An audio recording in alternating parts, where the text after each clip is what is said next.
ഇത് എന്ത് കറിയാണെന്ന് അറിയാവോ?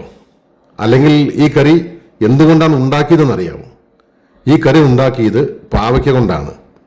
പാവയ്ക്കയുടെ രുചിയും അതിൻ്റെ കയ്പും ഇഷ്ടമല്ലാത്തവർ പോലും അറിയാതെ കഴിച്ചു പോകുന്ന പാവയ്ക്കയുടെ അടിപൊളി റെസിപ്പിയാണ്. എല്ലാവരും ഒന്ന് വീട്ടിലുണ്ടാക്കി നോക്കണം, എന്നിട്ട് ഒന്ന് കമൻറ്റ് ചെയ്യണം. ഇതിനു വേണ്ടിയിട്ട് നമ്മൾ എടുത്തിരിക്കുന്നത് ഒരു 3 പാവയ്ക്കയാണ്. പാവയ്ക്ക നമ്മൾ ചെറുതായിട്ട് കനം കുറച്ച് അരിഞ്ഞെടുക്കുക. അതിപ്പോൾ നിങ്ങൾക്ക് ഇഷ്ടമുള്ള രീതിയിൽ അരിഞ്ഞെടുക്കാം.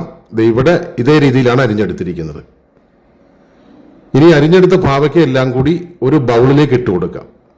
അതിനുശേഷം അതിലേക്ക് കുറച്ച് ഉപ്പ് ചേർത്ത് കൊടുക്കാം. ഉപ്പ് അത് പിങ്ക് സോൾട്ടാണ്, അതുകൊണ്ടാണ് വെളുത്ത കളർ അല്ലാത്തത്. അതിനുശേഷം ഒന്ന് ഇളക്കിയതിന് ശേഷം ഒന്ന് മാറ്റി വയ്ക്കാം. ഇനി ഒരു പാൻ എടുത്ത് പാനിലേക്ക് കുറച്ച് പരിപ്പും ഒരു 2 സ്പൂൺ ഉഴുന്നും നന്നായിട്ടൊന്ന് വറുത്തെടുക്കാം. ഒരു ലോ ഫ്ലെയിമിലിട്ട് നന്നായിട്ടൊന്ന് ഇളക്കി അതിൻ്റെ നിറമെല്ലാം മാറി ഒരു ഗോൾഡൻ നിറമെല്ലാം ആകുന്ന രീതിയിൽ ഒന്ന് വറുത്തെടുക്കാം. ഇപ്പോൾ അത്യാവശ്യം അതിൻ്റെ നിറമെല്ലാം ഒന്ന് മാറി വന്നിട്ടുണ്ട്.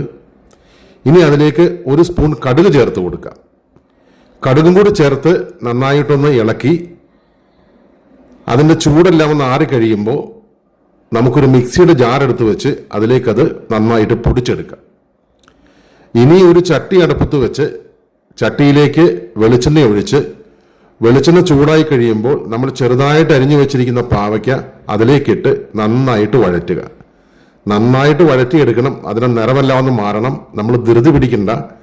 നന്നായിട്ട് നിറമെല്ലാം ഒന്ന് മാറി വന്നു കഴിയുമ്പോൾ അതിലേക്ക് വെളുത്തുള്ളി,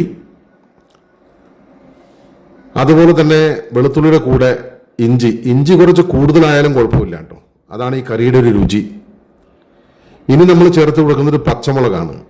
പച്ചമുളകും ചേർത്ത് കൊടുത്തു. ഇനി കുറച്ച് കറിവേപ്പില കൂടി ചേർത്ത് നന്നായിട്ടൊന്ന് ഇളക്കിയെടുക്കാം. ഈ പച്ചമുളകും കറിവേപ്പില എല്ലാം ചേർത്താൽ പിന്നെ ഒരുപാട് നമ്മൾ ഒരുപാട് ഇളക്കേണ്ട ആവശ്യമില്ല. അത് ചെറുതായിട്ടൊന്ന് വാടി വന്നാൽ മതി. ഇപ്പൊ ചെറുതായിട്ട് വാടി വന്നു കഴിയുമ്പോൾ നമ്മൾ തീ ഓഫ് ചെയ്യുക. തീ ഓഫ് ചെയ്തതിന് ശേഷം അതിലേക്ക് മഞ്ഞൾപ്പൊടി, കുറച്ച് മുളക് പൊടി, കുറച്ച് കാശ്മീരി മുളക് പൊടി, പിന്നെ കുറച്ച് കായത്തിൻ്റെ പൊടി. അത് തീർന്നതല്ല കേട്ടോ, ഞെക്കി വരുന്നതേ ഉള്ളൂ. ഇത്രയും ചേർത്ത് ഒന്നുകൂടി ആ പൊടിയുടെ പച്ചമണമെല്ലാം ഒന്ന് മാറാൻ പാകത്തിന് ഒന്നുകൂടി ഒന്ന് ഇളക്കി കൊടുക്കാം. നന്നായിട്ടൊക്കെ ഒന്ന് ഇളകി ഒന്നെല്ലാം റെഡി ആയിട്ടുണ്ട്. ഇനി അതിലേക്ക് വാളംപുളി പിഴിഞ്ഞ വെള്ളമാണ് ഒഴിച്ചു കൊടുക്കുന്നത്. നമ്മൾ വാളംപുളി കുറച്ച് കൂടുതൽ എടുത്തിട്ടുണ്ട്. അപ്പോൾ കുറച്ച് കൂടുതൽ വെള്ളം ചേർത്ത് കൊടുക്കാം. ഒരു ചെറുനാരങ്ങയുടെ വലുപ്പത്തിന് നമ്മൾ പുളി എടുത്തിട്ടുണ്ട്. അപ്പോൾ ഒന്നുകൂടി ഒന്ന് പിഴിഞ്ഞ് അതിലേക്ക് വെള്ളം കുറച്ചുകൂടി ഒന്ന് ഒഴിച്ചു കൊടുക്കാം. ഇനി അതിന് പാകത്തിന് ഉപ്പും ചേർത്ത് കൊടുക്കാം. ഇനി നമ്മൾ ചേർത്ത് കൊടുക്കുന്നത് ശർക്കരയാണ്. ശർക്കരയുടെ പൊടിയാണ്. ഇപ്പൊ ശർക്കരയുടെ പൊടി ഇല്ലെങ്കിൽ നമ്മൾ ശർക്കര ഒന്ന് ചൂടാക്കി ഒന്ന് വെള്ളം ഒഴിച്ച് ഒന്ന് അലിപ്പിച്ചെടുത്തിട്ട് ഒന്ന് അരിച്ചെടുത്താൽ മതി. ഞാനിപ്പോൾ ഇതിലേക്ക് ഒരു 2-3 സ്പൂൺ ശർക്കരയുടെ പൊടി ചേർക്കുന്നുണ്ട്. 3 സ്പൂൺ ചേർത്ത് കൊടുത്തു. പിന്നെ നമ്മൾ പൊടിച്ചു വെച്ചിരിക്കുന്ന ആ പൊടി ഇതിലേക്ക് ചേർത്ത് കൊടുക്കുക. അതിനുശേഷം നന്നായിട്ടൊന്ന് ഇളക്കി ഒരു തിളയ്ക്കുവാനായിട്ട് വയ്ക്കാം. ആ വെള്ളമെല്ലാം ചെറുതായിട്ടൊന്ന് വറ്റണം. അപ്പോൾ നന്നായിട്ട് ഇടയ്ക്കൊന്ന് ഇളക്കി കൊടുത്ത് ഒന്ന് കുറുകി വരാൻ പാകത്തിന് നമുക്കൊന്ന് ഇളക്കി കൊടുക്കാം. ഇപ്പം അത്യാവശ്യം ഒന്ന് കുറുകിയൊക്കെ വന്നിട്ടുണ്ട്. ഇനി അതിലേക്ക് കുറച്ച് ഉലുവാപ്പൊടി കൂടി നമ്മൾ ചേർത്ത് കൊടുക്കുന്നു.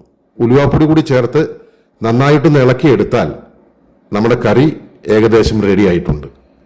പിന്നെ ഇഷ്ടമുള്ളവർക്ക് വേണമെങ്കിൽ കടുക് പൊട്ടിച്ച് വറ്റൽമുളക് ഇട്ടൊരു താളിപ്പ് കൂടി ഉണ്ടാക്കി ചേർത്താൽ അതും മറ്റൊരു രുചിയായിരിക്കും. ഇത് സംഭവം അടിപൊളിയാട്ടോ. എല്ലാവരും ഉണ്ടാക്കി നോക്കണം. അടിപൊളിയായിരിക്കും.